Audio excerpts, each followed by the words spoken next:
அனைவருக்கும் வணக்கம். இன்னைக்கு நம்ம பார்க்க போகிறது ஸ்வான் சாங் அப்படின்னு சொல்லிட்டு ஒரு சயின்ஸ் ஃபிக்ஷன் ரொமான்டிக் ஃபிலிம் வந்து பார்க்க போகிறோம். பொதுவாக இந்த சயின்ஸ் ஃபிக்ஷன் படமாகட்டும் நாவலாகட்டும் அது ஒரு தனி உலகம். இந்த படம் அந்த மாதிரியான ஒரு தனி உலகத்தில் நம்மளை கொண்டு போகிற மாதிரி இந்த படத்தை எடுத்திருக்காங்க. இந்த படத்தினுடைய கதை என்னான்ட்டு பார்க்குறதுக்கு முன்னாடி என்னுடைய சேனலை இது வரைக்கும் சப்ஸ்கிரைப் பண்ணாதவங்க சப்ஸ்கிரைப் பண்ணுங்கள், லைக் கமெண்ட் ஷேர் பண்ணுங்கள். வாங்க இந்த படத்தினுடைய கதை என்னான்னு பார்ப்போம். கேமரான் டர்னர் இவர் தான் இந்த படத்தினுடைய கதாநாயகன். இவர் ஒரு கம்பெனியில் வேலை பார்க்குறாரு. டெய்லி வேலைக்கு போகும்போது ட்ரெயினில் தான் போவார். அப்போ போப்பி அப்படின்னு சொல்லிட்டு ஒரு பெண்ணை சந்திக்கிறாரு. அவங்க இவர்கிட்ட நல்லா பேசுகிறாங்க. நாளடைவில் இவங்களுக்குள்ள காதல் ஏற்பட்டு 2 பேரும் கல்யாணம் பண்ணிக்கிறாங்க. அவங்களுக்கு இப்போ ஒரு குழந்தையும் இருக்குது. இப்போ தற்சமயம் அவங்க மறுபடியும் அவங்க ப்ரெக்னெண்ட்டாக இருக்காங்க. இந்த மாதிரியான நேரத்தில் கேமரான் டர்னருக்கு திடீர்னு உடம்பு சரியில்லாத ஆகிடுது. செக் பண்ணி பார்த்தா அவருக்கு கேன்சர் எஃபெக்ட் ஆகிருக்குது. இன்னும் கொஞ்ச நாளில் செத்து போயிடுவார் அப்படின்ட்டு அவருக்கு தகவல் சொல்கிறாங்க. இதை கேட்டவுடனே கேமரான் டர்னர் ரொம்ப மன உளைச்சலுக்கு ஆளாயிடுறார். முக்கியமாக அன்பான மனைவி, குழந்தை ஒன்று இருக்குது, இன்னொரு குழந்தை வேற வரப்போகுது. இந்த மாதிரி நேரத்தில் நம்ம செத்து போயிட்டோம்னா நம்ம மேலே உயிரே வச்சிருக்கிற நம்ம மனைவி என்ன பாடுபடுவா? சாதாரணமாகவே அவகிட்ட பேசிகிட்டு இருக்கும்போதே எனக்கு என்ன ஆயிடுச்சுன்னா அப்படின்னு சும்மா தமாஷு சொல்லும் போதே, ஐயோ உங்களுக்கு என்ன ஆச்சுன்னா நான் உயிரோடவே இருக்க மாட்டேன் அப்படின்ட்டு சொல்கிறவா என் மனைவி. அப்படியேப்பட்டவங்கிட்ட நான் இறந்து போயிட போகிறேன் இன்னும் கொஞ்ச நாள் கழிச்சு அப்படின்னு சொன்னால், எனக்கு முன்னாடி என் மனைவி இறந்து போயிடுவாள். சரி, இந்த விஷயத்த அவகிட்ட போய் நான் எப்படி சொல்ல போகிறேன் அப்படின்னு சொல்லி தவிச்சிக்கிட்டு இருக்கார்.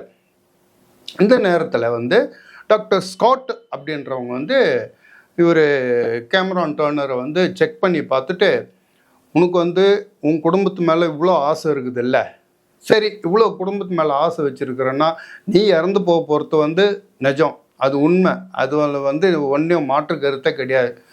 அதில் உன் உடம்பு இருக்கிற கண்டிஷனுக்கு நீ செத்து தான் போயிடுவேன். ஆனால் உன் குடும்பத்து மேலே இவ்வளோ பாசம் வச்சுருக்கிறேன்னா எங்கள் ஹாஸ்பிட்டலில் புதுசாக நாங்கள் கண்டுபிடிச்சிருக்கோம்.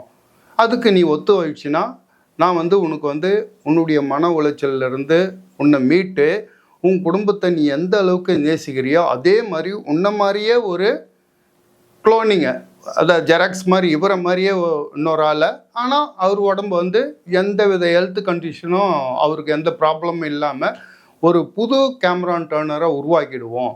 நீ எங்கள் ஹாஸ்பிட்டல்லே இருப்ப, அந்த புதுசாக உருவாக்குறவன் தான் உன் குடும்பத்துக்கு போவோம். ஸோ உங்கள் மனைவிக்கு இதை பற்றி எதுவுமே தெரியாது, அவங்க லைஃப் எப்பவும் போல் போயிட்டுருக்கோம்.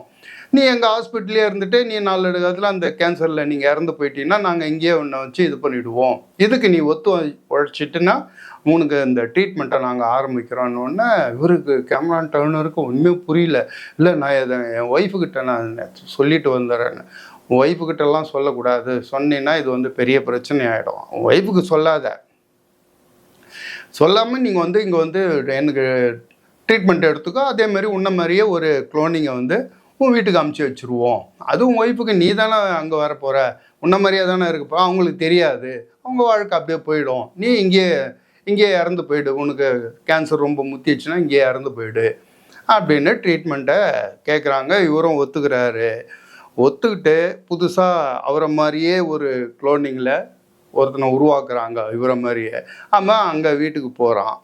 இவர் இங்கே ஹாஸ்பிட்டல்லே இருந்து இவருக்கு நாள் எண்ணப்படுது ஒரு நாளாக.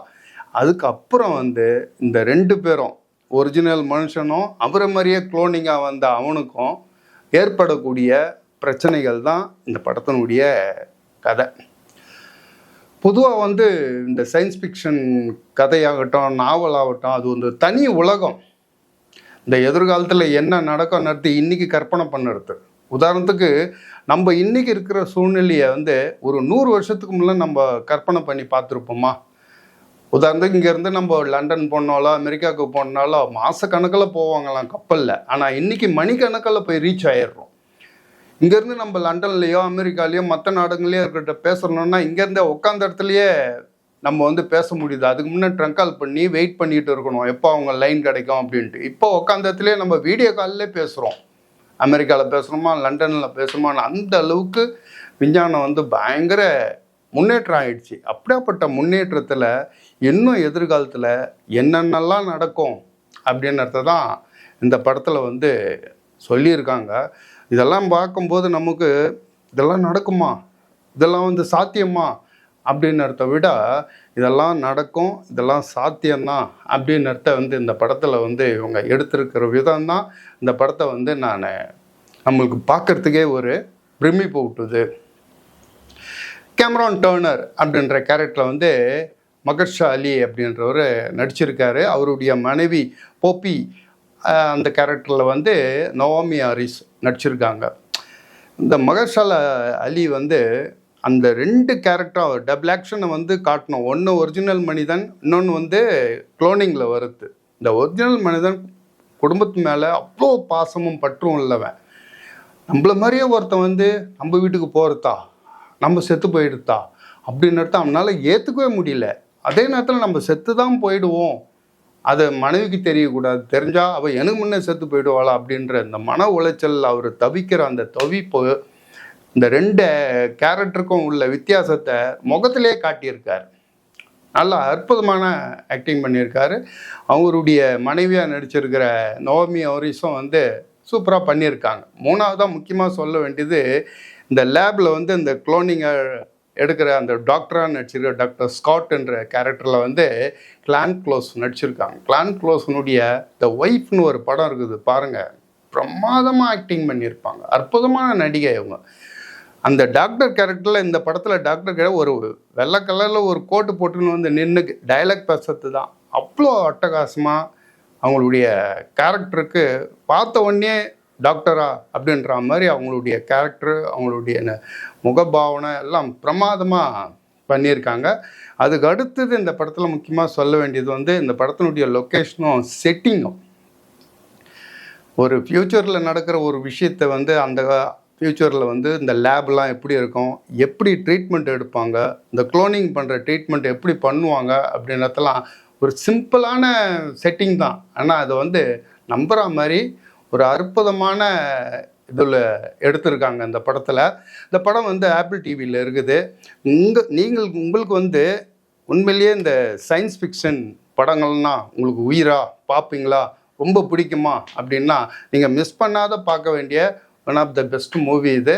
நீங்கள் பார்த்து ரசிங்க. பார்த்துட்டு உங்களுடைய கருத்துக்களை சொல்லுங்கள். நம்ம அடுத்த வீடியோவில் பார்ப்போம். பாய்.